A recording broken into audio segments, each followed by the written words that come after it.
All right, guys, fun Bite Me Short today. Going to be with Captain Caleb McCumber. You know him from the podcast. You know him from, obviously, Captain Caleb TV, and you just know him from some of his exploits. So came over to beautiful, I guess technically it's Richmond, but he claims Needville. And so I'm in the inner sanctum here. Want to start out with tournament fishing, and obviously everything that Captain Caleb does here as a guy that creates a lot of content for various websites. But let's just take a look around real quick first. There he is. Hey! There he is. All right, so the camera's over here. Talk me through this, because everybody sees this in the backgrounds, and everybody knows that you've done some big-time tournament stuff and everything. You got quite the setup in here. Yeah, so this is me cleaning out a closet. I had all this stuff stuck in a closet for a while. I needed the closet space. And one day I did the thing that every man does, where I get a little bit bored and I get a little bit industrious, and I got some nails and started hanging stuff on the wall.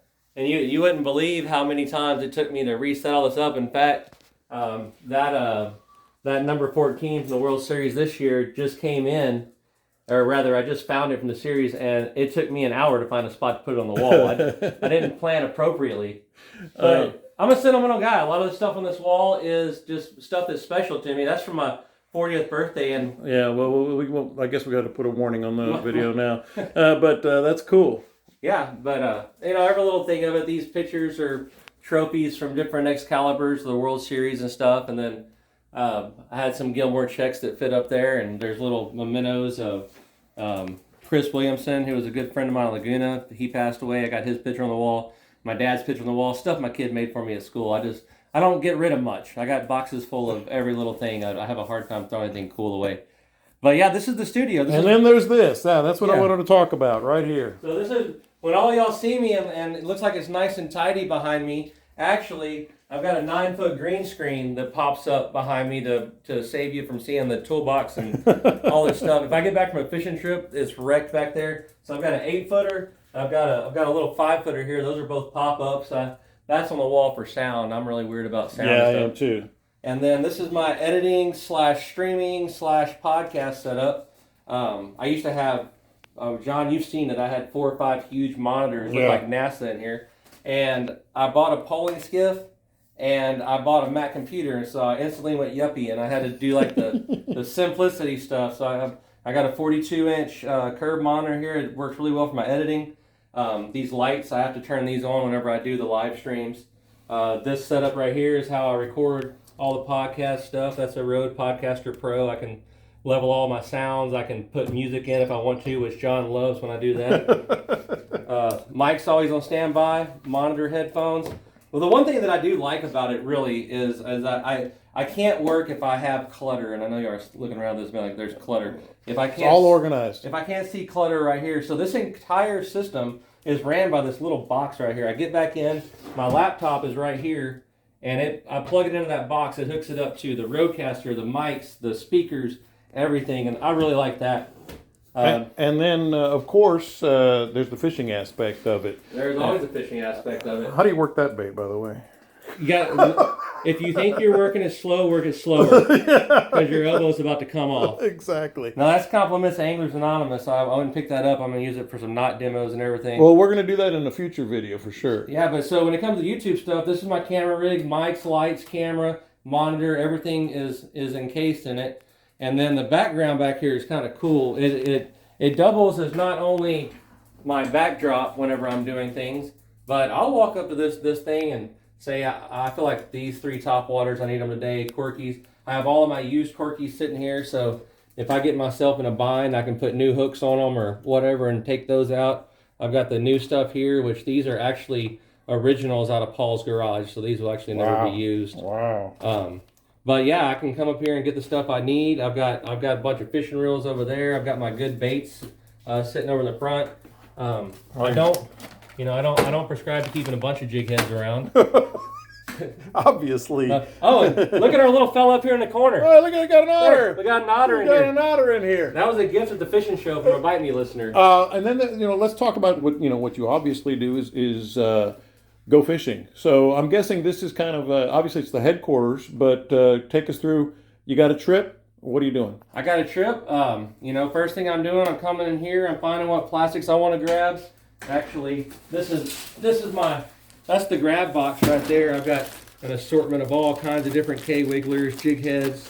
So this is what would actually come out and get on the boat. I'd open that up and grab a couple of bags of these for my customers, or paddle tails, or whatever.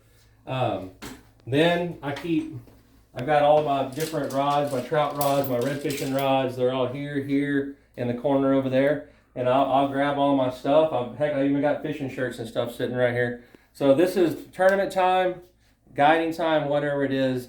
If I need anything, this is my grab area. So not only is it a backdrop for stuff, but it's a genuine working backdrop. And let's not bury the lead here. Got the OG sauce. Signed by the man. Signed by the man. Signed by the man. One thing before we, kind of fishing related here. Obviously, I'm sure people love watching your setup here. But upkeep, reels, rods. I mean, it's an ongoing thing. Look at that. That's trout skull, folks.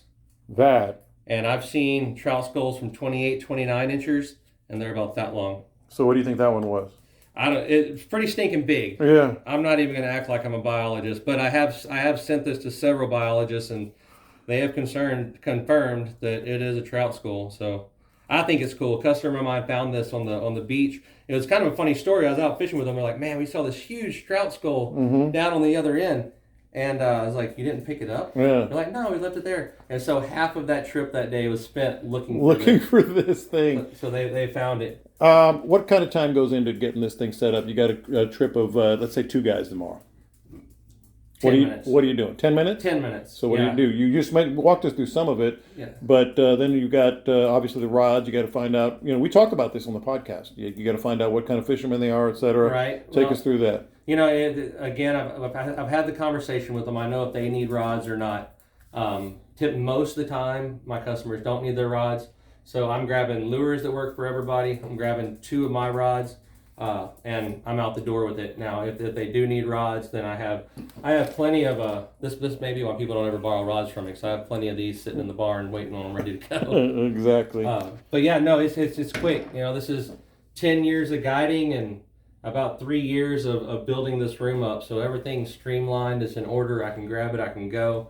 I know where it is. I have it all laid out. Well, this is pretty amazing. I know people, watch the YouTube channel for tips and information, and we're going to get to that to you. But I thought people would really enjoy this, and it's always cool to come see you over here. I mean, you got it set up, and you've got to be able to talk about your YouTube channel. I mean, we do this for the Bite Me podcast, but obviously, you got a good thing going, and you got other things planned as well. Yeah, Capt Caleb TV. We're working on a new experience, trying to get that thing rolled out.